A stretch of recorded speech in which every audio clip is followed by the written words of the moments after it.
So they really want people to come. So they want to have tourists. They want to have travelers. Airfares are on sale now. You might have read, oh, the airfare sales are over. No, they're not. They're still on. You can get them. Prices vary widely. If you come to any of my classes on how to find good airfares, I'll tell you it's a very dynamic, changes day to day, changes depending on when you want to travel.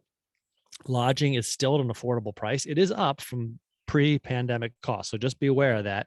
But not all costs are up, and you can still get a good affordable price. Again, those places that want to have us aren't going to jack up the price if they really want people to come, unless they have too many. There may be fewer crowds than previous, though I'm starting to get mixed messages on that. And of course, I was in Florence in April, and it seemed pretty crowded. Don't forget, the U.S. isn't the only place where we aren't the only travelers in the world.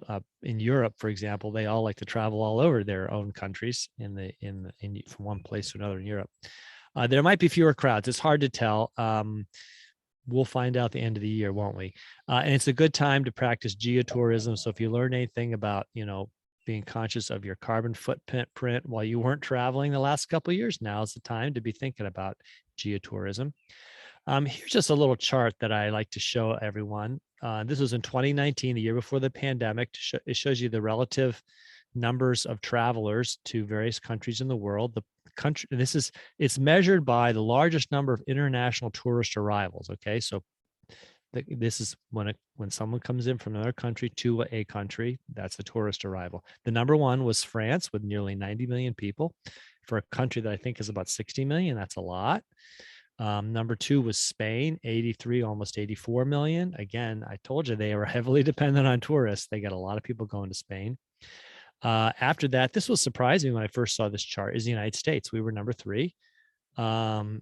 Unfortunately, I guess for me, all those people going to New York, California, Disneyland, Disney World, Orlando, international tourists need to learn there's a lot more places to go than New York and Disneyland.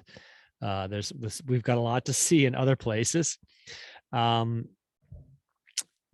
four was China, which did kind of surprise me. That, of course, has gone way down. I don't know what that is right now. China is hard to go to because they're very restricted who they let in. But more importantly, people, including me, would be afraid of, like, what if I get there and suddenly they lock down, I can't go anywhere. And I have a friend who is in international travel. He develops trails, walking trails, and he was meant to do one in China in 2020. He still hasn't gotten there. Anyway, you can see after that, Italy, Turkey, Mexico, Thailand, Germany, UK, the top countries. Now look at this chart by comparison. This shows you in between 2019 and 2020, the number of inbound tourist arrivals around the world, how far they went down. This was 2 years ago, 2020, a 74% decrease. So that's huge. That took a big hit on the world economy. One thing that changed in international travel, and this is where folks like myself that like to travel have to keep in mind, is that places that we wanted to go to, maybe hotels, inns, pensions, bed and breakfast, hostels, they may have closed. Some places did have to just close up and go out of business. So that's one thing just to keep in mind when you want to go somewhere. Look for current information. The numbers you can see right here in the spring of 2020, it just plummeted. This shows us up through 2021, last year, so we don't have this year's data, obviously. This shows where the people came from, the number of international tourist arrivals worldwide. Where they were going to. Number one, of course, was Europe. All right. So in 2019, it's still Europe. Europe's even a high, back in 2019, about a little over half of the arrivals were in Europe. Maybe 60%. And it's an even higher percentage this year. Europe is still a very popular place to travel. But you can look at how the numbers just collapsed. And Europe took a big hit. The US, which I think Asia Pacific took a huge hit. The Americas took up a corresponding hit too. So you can just see what changed the last 2 years.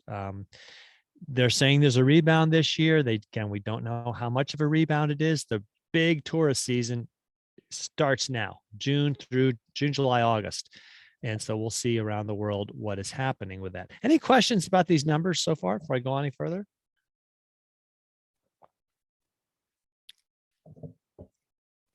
Oh, Russ,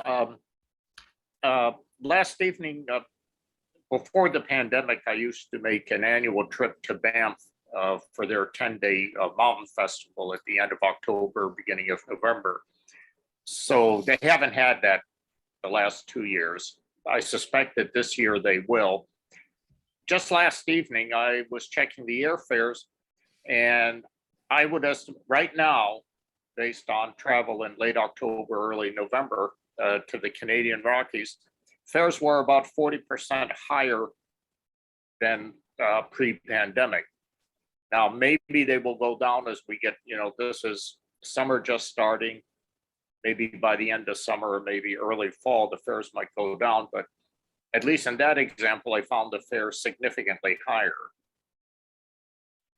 Yes, I'm noticing your comment here in the chat. I was just going to bring that up. It's a little hard to know right now what the factor might be. If you think traveling in October, so that's month 10, 10, we're in just starting month 6. In the next 60 days, they will probably fluctuate quite a bit. Have you been in my class, John, on using Hopper? Which is on booking air flights, but not well Hopper. It's a mobile only app, Hopper. They will give you the best idea whether how prices will fluctuate. If you load Hopper, it's free app, HOPPE, or on your phone. You can watch a ticket. So you can say, like, I want to travel to Banff, and you put the dates in that you want to go. It'll follow that flight for you. In fact, you can put a couple different variants in there. You can put like 3 different sets of dates, if you want to vary a little bit. And it'll say buy, or it'll say wait, like the ticket's going to go down. Okay. So that would be the best. My guess is right now they're still been the high side. I am, and they really do vary. I've already got my flight going back to Italy because I use Air Miles, and I got a flight I kind of wanted. I'm flying on Air France, and I always wanted to fly Air France, so I'm going like Washington to Paris to Rome. And I got with Air Miles, but I'm also just watching the same ticket on some other airlines, and I'm watching the prices just go up and down like crazy. One factor out there is airline aviation fuels have gone up. And so the airlines, may have to start adjusting for that. They have also reduced in many cases and have not gotten back to their full complement of flights. So like if they had, 3 flights a day somewhere, maybe they just have 2 or just 1 or none. Laura.